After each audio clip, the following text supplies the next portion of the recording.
गुड़गांव से भारतीय जनता पार्टी के प्रत्याशी और इंशाअल्लाह लोकसभा में छठी बार आपकी आवाज उठाने जा रहे हैं मान्यवर श्री राव इंद्रजीत सिंह जी।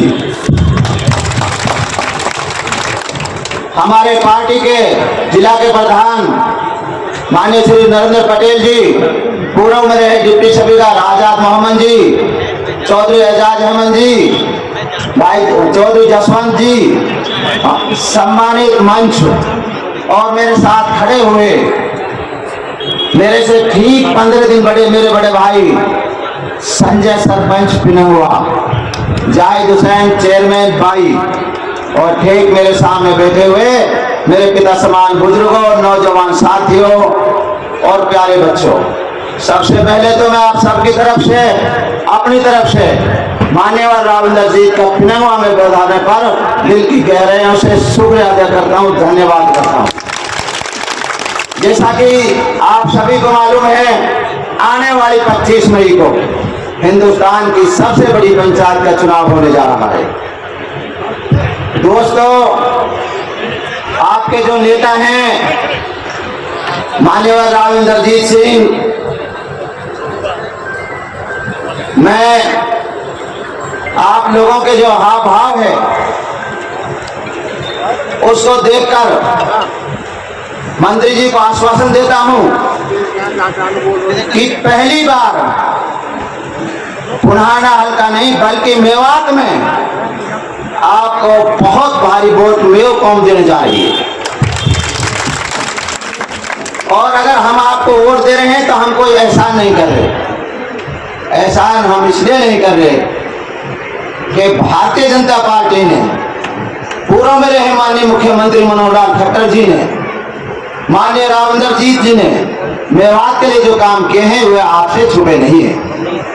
आपसे पहले जो नौकरियां मिलती थी वे पर्ची खर्ची से मिलती थी, जेब चेक से मिलती थी।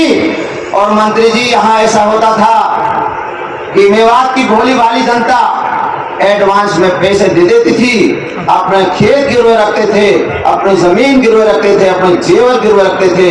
और जब लिस्ट आती थी नौकरियों की तो उनके नाम नहीं पाते थे, और जब नाम नहीं मिलते थे तो उनके पैसे टाइम पे नहीं मिलते थे। नौकरी तो मिलती नहीं थी लेकिन पैसे भी नहीं मिलते।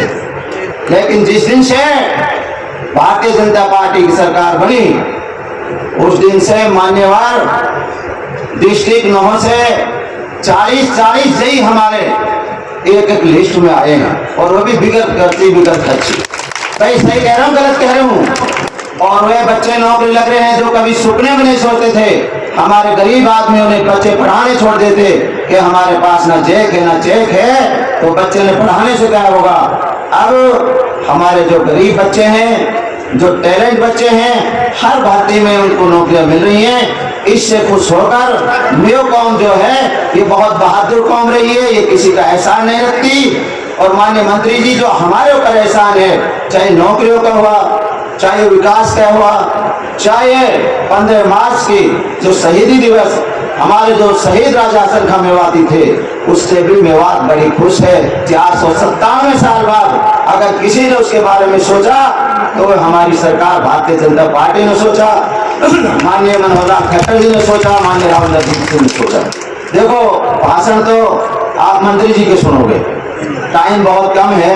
मेरी तो आप सभी से हाथ जोड़ के गुजारिश है कि जो ये बहरूपी है, जो ये अब आ रहे हैं, ये जात पात का जो जहर फैला रहे हैं। मैं भी पहले कांग्रेस में मैंने वोट दिए और मैंने चौटाला साहब को वोट दिए।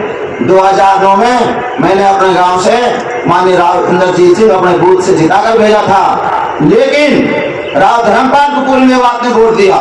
वोट लेने के बाद में एक दिन नहीं फटका।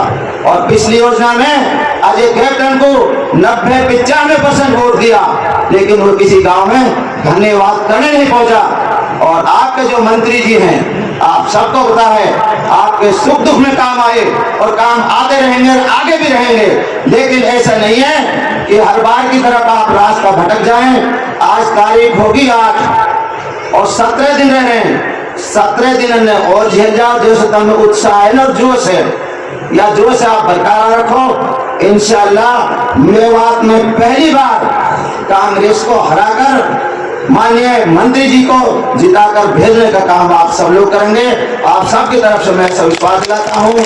आप सब यहाँ आए और एक छोटे से नोटिस पे आए, आप सबका बहुत बहुत धन्यवाद। और मंत्री जी का यहाँ आने पर आप सबकी तरफ से एक बार फिर मैं आप सबका शुक्रिया अदा करता हूँ। जय हिंद, जय भारत।